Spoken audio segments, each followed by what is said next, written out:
Imagine this, a small-town girl with nothing but a dream steps off the bus in Hollywood, her heart pounding with hope. Fast forward just 6 months, and she's standing on a red carpet, cameras flashing, her name on everyone's lips. But here's the twist. The man who made her famous wasn't just any director. He was a billionaire filmmaker with a reputation for turning unknowns into icons, and for blurring the lines between his blockbuster love stories and real life. What started as her big break quickly spiraled into a scandal so shocking, it's still making headlines today. If you've ever wondered what really happens when power, money, and obsession collide in Hollywood, you're about to find out, because this story isn't just about fame. It's about the dark side of dreams. You clicked on this video for a reason.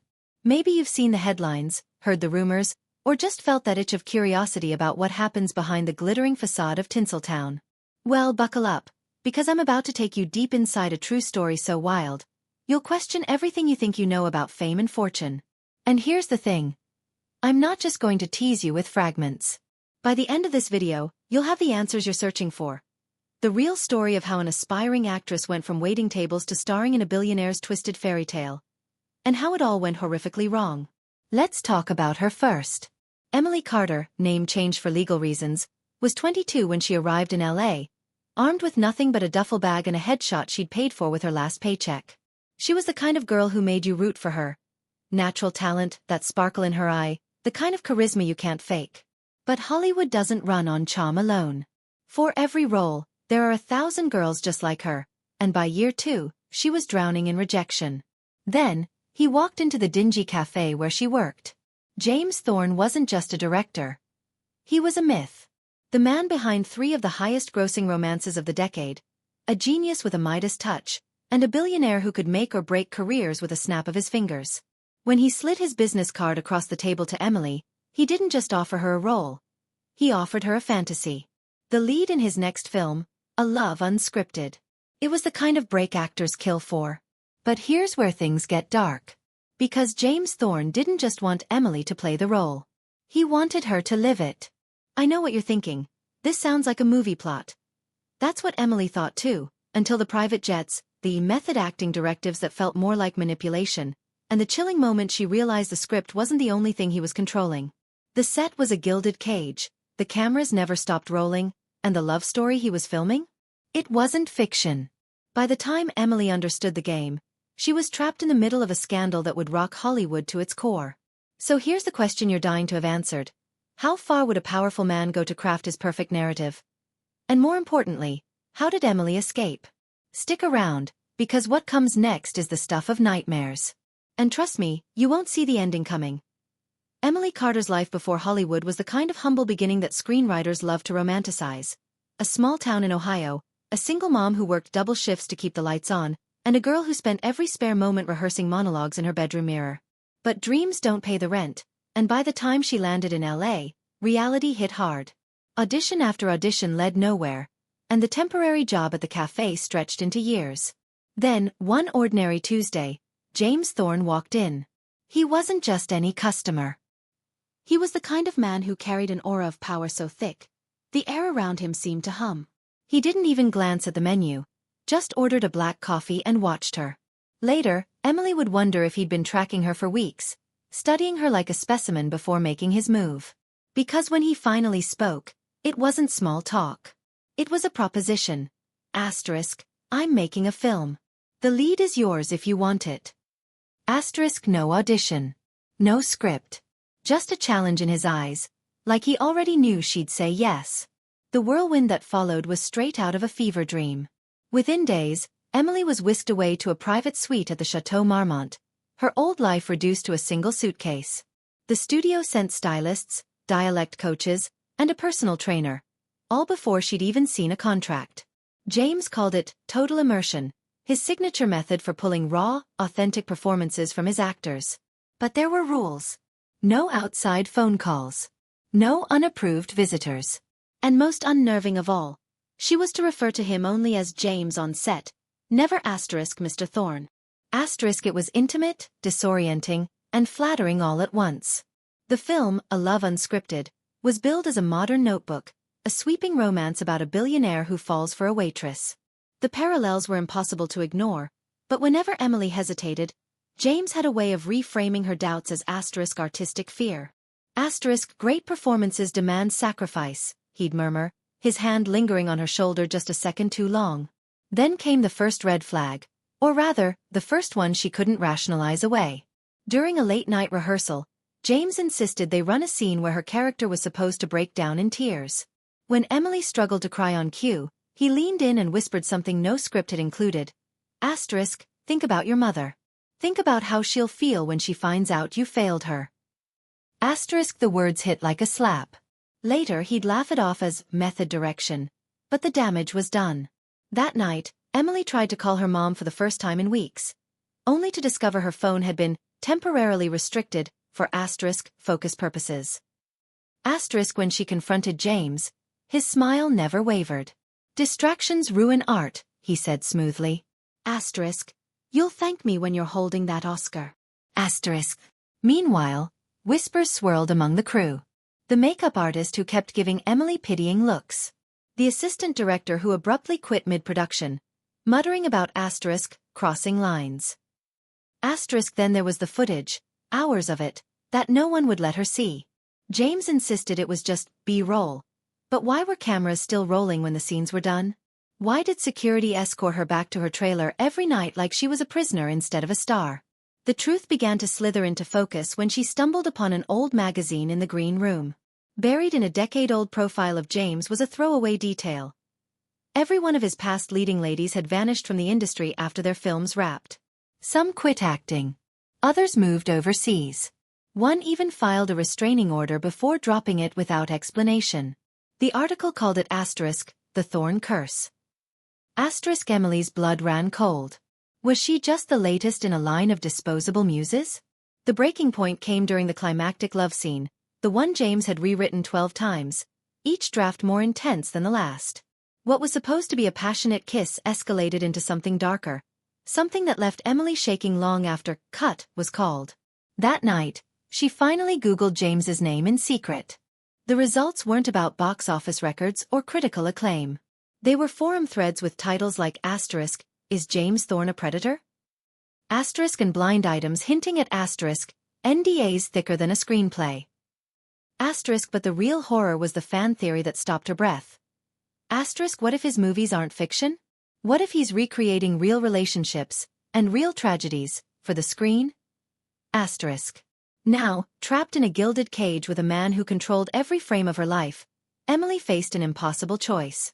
Play along and become his next tragic masterpiece, or risk everything to escape. But James Thorne didn't just direct movies. He orchestrated realities. And as Emily would soon learn, the most dangerous scene was the one no one was filming. The question isn't what happens next. It's who's watching. Because in Hollywood, the cameras never stop rolling. Emily knew she had to act fast, but in a world where James Thorne controlled everything from the studio lights to the locks on her door, escape seemed impossible. Then came the text from an unknown number. Check your trailer floorboard. Don't tell him. Her hands trembled as she pried up the loose plank, revealing a burner phone and a note scribbled in lipstick. He's done this before. You're not the first. A friend. Suddenly, the whispers among the crew made sense. Someone was watching out for her. Someone who knew too much. That night, under the pretense of rehearsing lines, she scrolled through the phone's single folder. Grainy surveillance footage of James arguing with a woman who looked eerily like her. Same hair, same smile. Except this was dated 3 years earlier. The woman was crying, begging, just let me leave. Before the video cut to black. The next clip showed a headline. Actress Lana Cross missing after film wrap. Family demands investigation. Emily's stomach twisted. Lana had starred in James's last romance, Forever, Interrupted. The film where the heroine tragically vanished in the final scene. The next morning, James was different. Too attentive, his smiles a fraction too wide. Big day today, he said, handing her a revised script. The new pages were slick with fresh ink, the climax rewritten yet again. This time, her character didn't just fall in love. She disappeared. Poetic, don't you think? James murmured, his fingers brushing her wrist. The audience will never see it coming. Emily forced a nod. But her mind raced. Was this just a movie to him, or a blueprint? That's when she noticed the crew. Half of them were new, their faces blank, their eyes avoiding hers. The original makeup artist, the one who'd slipped her worried glances, was gone. She quit, James said casually, catching her stare. Asterisk, funny how people vanish around here. Asterisk, the double meaning hung in the air like smoke. The burner phone buzzed that afternoon with another message. Asterisk, he's planning something for tonight's shoot. Fake an illness. Get to stage 4 at 9 p.m. Asterisk, Emily's pulse pounded as she gagged herself with a toothbrush in her trailer bathroom, emerging pale and sweaty. James frowned but let her rest. Asterisk, just be ready for the night scene, asterisk, he warned. At 8:58 p.m., she slipped out, heart hammering as she ducked behind sound stages toward the abandoned stage 4, a relic from the studio's golden age. The door creaked open to reveal not a savior, but a ghost, Lana Cross, alive but hollow-eyed, her once glossy hair now brittle as straw. You have to run, Lana hissed, shoving a car key into Emily's hand. Asterisk, he doesn't just film his fantasies. He lives them. And the finale's always the same. Asterisk, outside, footsteps crunched on gravel. Lana's face drained of color. Asterisk, he's here. Go now. Asterisk. Emily sprinted into the labyrinth of studio backlots, the key biting into her palm. Behind her, James's voice echoed, calm and chilling. Asterisk, Emily. We're not done with your close-up.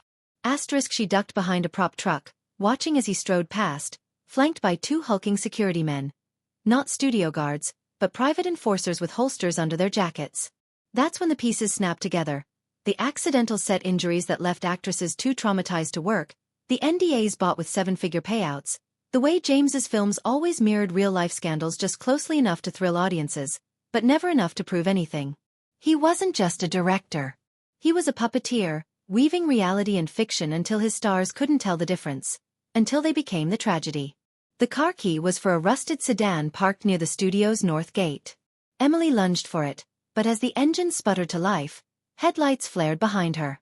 James's black Escalade rolled closer, his silhouette visible through the tinted glass, phone pressed to his ear. Change of plans, he said, voice booming through her cracked window. Asterisk, we're shooting the ending off-site. Asterisk, Emily slammed the gas, tires screeching as she barreled toward the gate, only to see it start sliding shut. At the last second, a figure leapt from the guard booth, jamming the mechanism. It was the young PA who'd always brought her coffee, the one who'd winked when James wasn't looking. Asterisk, go! Asterisk, he shouted. The gate shuddered, stuck halfway. Emily floored it, metal scraping paint as she squeezed through, James's roar of fury fading behind her. But as she merged onto the freeway, the burner phone buzzed again. This time it was a video. Lana, back on stage 4, sobbing as James adjusted a camera angle, his voice eerily cheerful. Asterisk, don't worry, Emily. We'll just recast your role. Every story needs a villain and a martyr. Asterisk, the screen cut to a breaking news alert. Asterisk, breaking. Rising star Emily Carter wanted for questioning in director's disappearance. Asterisk, her own face stared back from the cheerin', the word, dangerous, flashing beneath it. Emily's breath came in ragged gasps. James hadn't just predicted her escape. He'd planned for it. Now the whole world would see her as the unstable actress who snapped, while he played the grieving genius. And with Lana as his pawn, he had everything he needed to spin his greatest twist yet. A real-life mystery with a body, a motive, and a perfect patsy. Somewhere behind her, sirens wailed. Emily gripped the wheel, the highway stretching endlessly ahead. She had proof, the burner phone, Lana's testimony, the footage. But who would believe her against Hollywood's golden boy? And more importantly, how many others had been erased before her? Emily knew the only way to survive was to turn James Thorne's greatest weapon against him, the cameras. As the police sirens grew louder behind her, she swerved off the highway and into the neon glow of a 24-hour gas station, her mind racing. The burner phone held everything.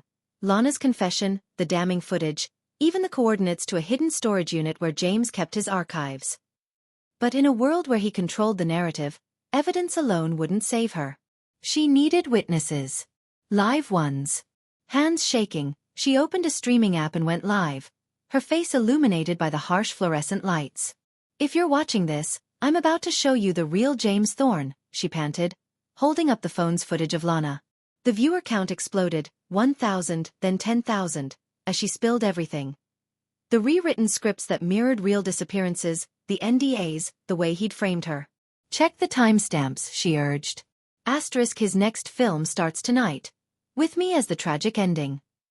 Asterisk the comments exploded with tags to news outlets and hashtag Save Emily.